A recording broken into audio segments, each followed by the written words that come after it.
Alors, bienvenue, bonjour Luc Auspier, tout d'abord, bienvenue. Bonjour.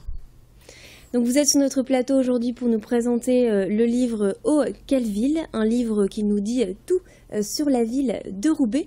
Alors, tout d'abord, en quelques mots, quel est le contenu de ce livre ? Alors, « Oh, quelle ville !», point d'exclamation, point de suspension peut-être, et point d'interrogation, il n'y est pas, mais... c'est un livre qui rentre dans une collection aux éditions Autrement qui s'appelle la collection Le MOOC et qui parle finalement des villes et des événements, des gens qui font la ville quand il y a de l'initiative privée, quand il y a de la citoyenneté, quand il y a du lien social. Comment, dans une ville parfois compliquée, parce que la collection s'est accrochée à des villes compliquées, Montreuil, Marseille et Roubaix, comment il y a plein de gens qui sont là pour faire rebondir la solidarité, faire rebondir la citoyenneté, etc., etc. Et quelque part, c'est des signaux faibles, ou pas faibles du tout d'ailleurs, qui donnent plein de raisons à ces villes d'être vues peut-être autrement qu'on ne les voit quand on n'écoute que la rumeur quotidienne. Alors parce que justement, on peut lire sur la première page de l'ouvrage, Roubaix a une image parfois collée à l'enfer du Nord. Qu'est-ce que ça veut dire ? Ah ben là, je joue dans les deux mots, parce que l'enfer du Nord, ça a été les pavés, les pavés, les pavés, Paris-Roubaix. Et puis après, les pavés sont devenus tellement emblématiques qu'on en a fait un événement plutôt positif, puisqu'on donne un pavé à celui qui gagne le Tour de France. Donc quelque part, c'est l'enfer du Nord, c'est la fierté du travail, c'est la difficulté du travail. Et puis c'est aussi peut-être aussi une image un peu collée au Nord, c'est triste, c'est gris, c'est malheureux, c'est compliqué. Et puis cette image, elle peut aussi juste être inversée, parce que c'est la solidarité, c'est l'initiative, c'est des jardins dans la ville, c'est des associations très fortes, c'est du lien social, c'est des mosquées qui sont jolies, qui sont transparentes, qui sont faites en tout lien et en tout lieu avec la ville. C'est ça aussi que je voulais lire dans cette histoire d'enfer du Nord. J'ai repris un petit peu le thème des publicitaires qui, il y a quelques années, on dit l'enfer du Nord, bravo l'enfer du Nord, quoi, c'est l'effort. Alors, en quelque sorte, vous voulez redorer l'image de Roubaix ? Je ne veux rien redorer du tout. Roubaix n'a pas besoin de moi pour être redoré. Roubaix, c'est une ville qui crée beaucoup d'emplois, mais ils ne font pas aux Roubaisiens. Roubaix, c'est une ville où il y a énormément d'associations. On le sait peut-être mal. Roubaix, c'est une ville où il y a 60 populations différentes qui vivent plutôt bien ensemble.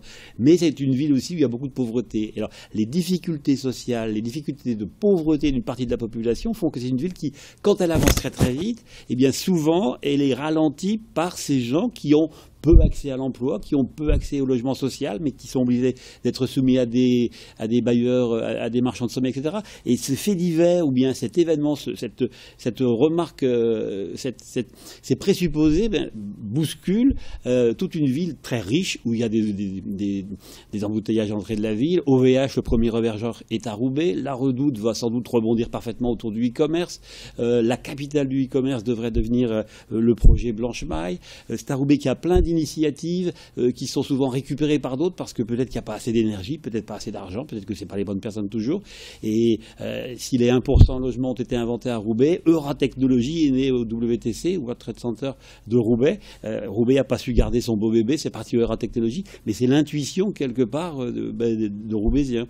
Et puis même l'opération, si je le prends sur le côté culturel, les fenêtres qui parlent, qui réunissent plein de quartiers, c'est né à Roubaix d'une initiative individuelle qui a été reprise, multipliée, et puis qui aujourd'hui est exportée au Brésil, etc. Il faut que ça se sache, parce que c'est des initiatives souvent personnelles ou bien de groupe, et puis tout d'un coup ça fait vivre la ville, et ça la fait bien vivre.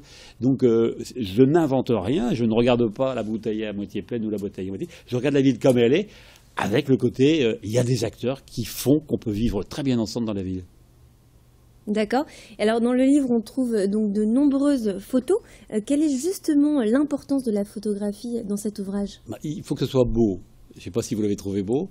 Très beau. Bon, c'est gentil. Faut pas... Très beau et très clair. Bon, donc c'est des photos. Alors, j'ai coordonné et rédigé quasiment la totalité des sujets, mais j'ai demandé aussi à des acteurs de témoigner. Et puis, il y a un acteur photographe. Alors, on pouvait refaire du reportage photographique. C'est-à-dire aller dans la rue et puis hop, faire le... Et là, moi, j'ai demandé à Bruno Dewal, qui est artiste photographe, de nous photographier la ville.